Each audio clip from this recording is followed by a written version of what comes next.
Hi, this is Bob Miller over at the Bob Miller Realty Group. Today we're going to have a short video on the subject of valuation. So jumping right into it, we have the first one, capitalization rate. So in other words, what's somebody willing to pay for that income stream? What rate of return do they expect? I do have a whole different video on capitalization rates. But of course, in a quick snapshot, you're looking at, of course, the income stream from, say, a government leased tenant is going to be a lot more stable than a single tenant building that is leased to a non-credit worthy tenant. That lease is due to expire here in about 3 months. One used by apartment guys a lot as a screen is a gross rent multiplier, meaning how much money is the property worth based upon a multiplier of the annual income that is received from that. One that is used by your insurance people are reconstruction. In other words, if the building burns down, what is it worth? What's it going to cost to rebuild the thing? Price per square foot, generally used in a vacant building to compare what it's going to cost to buy the building on a per square foot basis versus reconstructing that building and starting all over again. Of course, it's a lot easier to buy an existing building than it is to engage the contractor to build the building and have the construction time, lag time, and go through the expense of finding tenants and such. Cash on cash is always one. How much cash is it going to take me to put in? How much am I going to get out in what period of time? One that we're all familiar with is a comparable method, which is used primarily in residential real estate.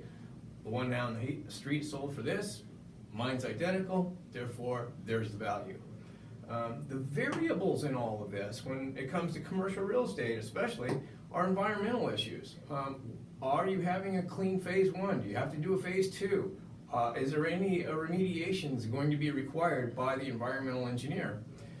Traffic counts is a big deal if you're involved in retail, because the higher the traffic count, the more value you're going to put on that piece of property. Existing tenant improvements, are they functional? Can they be reused by a typical tenant on the flip side? You know, if it's just a bunch of perimeter offices and a bullpen in the center, it's pretty typical.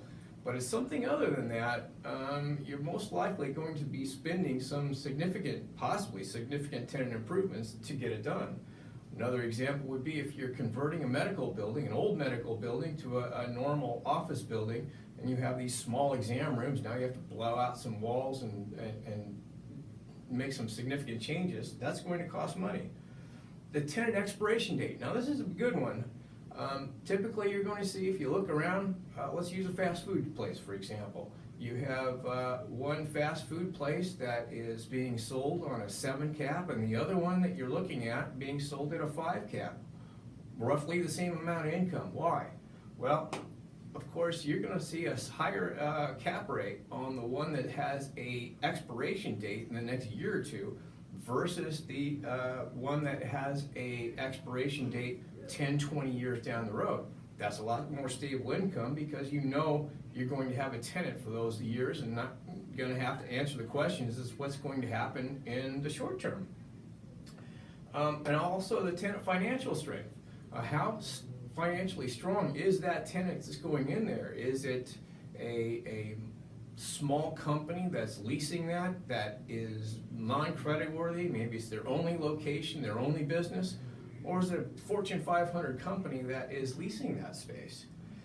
What's it going to cost you in tenant improvements upon the rollover of the existing tenants? What's it going to cost you to extend as far as tenant improvement dollars, commissions, free rent that's going to be given away, and what can you expect as long as the term when that tenant does roll over?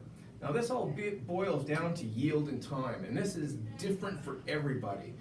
What's it going to cost to put the money into it? How much money am I going to make? And how long is it going to take to make it?